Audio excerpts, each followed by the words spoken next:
How y'all doing out there? Today we are going to get into this hot pepper chicken. All I did was a homemade gravy with some chicken breast, some red beans and rice, and voila, let's get into this. I went in with the quarter of olive oil. Then I went in with one of my favorites, chipotle ranch dressing for the marinade. All I did was a third of that. By the way, excuse my scratchy voice, but then I went in with some granulated garlic, a tablespoon of that.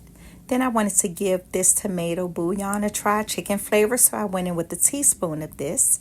Then I also went in with some onion powder, and all I used was a teaspoon of this as well. Then I went in with some ginger, a teaspoon. And you know we can't forget that black pepper, y'all, so I went in with some peppercorn. Then I also went in with some of the Slap Your Mama, the spicy blend.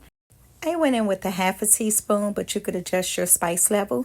Then I went in with some turmeric powder, just a half a teaspoon as well. Then one of my favorites is the Caribbean jerk seasoning. And of course I went in with 1 whole tablespoon. Then we're going to move right along. Now let me say everything that I'm using is optional, but I did go in with a tablespoon of dry basil. Also a half a teaspoon of cumin powder.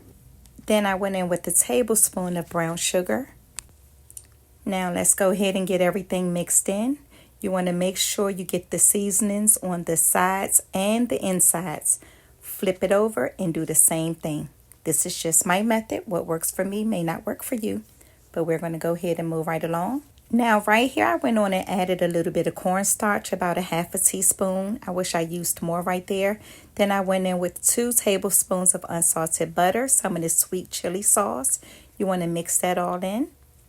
Once you get it to this consistency, guess what? We're going to get a food syringe and make it do what it do. Yes, baby, look at that. That's what I'm talking about. Look at that. This is how you want your chicken to look.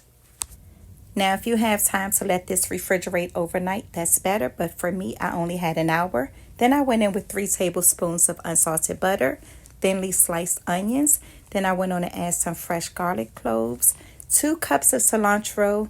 And then guess what? We're going to go ahead and lay those chicken breasts face down. Don't be afraid. And I'll show you why later. Then we're going to go in with a little bit of veggie broth. I used about a 1/3 cup. Now you want to go ahead and preheat your oven to 425. And baby, look at this chicken before the oven. By now your kitchen is smelling so good. Now we're going to go in with a half a cup of flour. Go ahead and blend that before you add that to the veggie broth. Then you're going to go in with a teaspoon of sugar. I like to do a cup of water to this mixture. Now we're going to go ahead and blend that well. And remember the drippings left in the skillet? Optional gesture. Just go ahead and add that on in the baking dish. Mix that on in. I forgot to film me slicing the mini peppers, 2 cups of cilantro, and some more fresh onions. But as you can see, we're going to go ahead and lay the chicken breast directly on there. Now at this time, I would like to share a fun fact with you. Nutritionists and dietitians have recommended white meat over dark meat. They said it has fewer calories. But as you can see, I'm adding the butter up under that skin. Yes, indeed. It's going to give it that robust, juicy flavor. And you're going to go ahead and cover that up.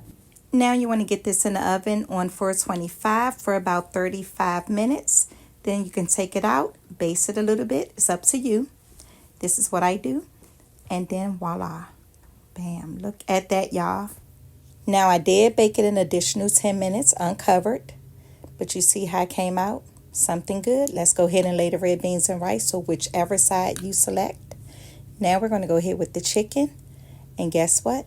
You know it's good. Real good. Like that good. By now, I hope you're connecting with me on all platforms, Cooking Girl Chronicles, as well as on Instagram, Pick a Plate.